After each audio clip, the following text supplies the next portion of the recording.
Nagdulot ng mabigat na daloy ng trapiko sa southbound lane ng EDSA ang isang lalaki na umakyat sa bubong ng MRT Commuting Station kaninang umaga. Ito ang balita ni Bernard Dadis. Halos hindi gumagalaw ang mga sasakyan at isang lane lang ang nadadaanan sa southbound lane ng EDSA Kamuning kaninang umaga dahil sa paglalatag ng malaking airbag.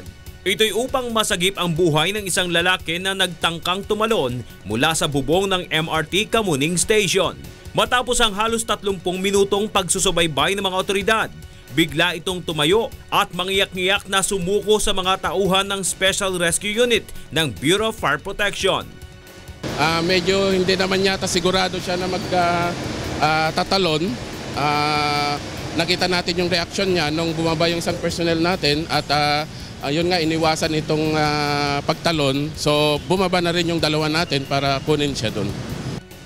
Itinurn over ng mga rescuer ang lalaki sa Quezon City Police Station 10. Sa salaysay ng isang nakakita, alas 5 pa na madaling araw nang hubarin nito ang kanyang damit pang itaas at umupo sa dulong bahagi ng bubong ng nasabing istasyon.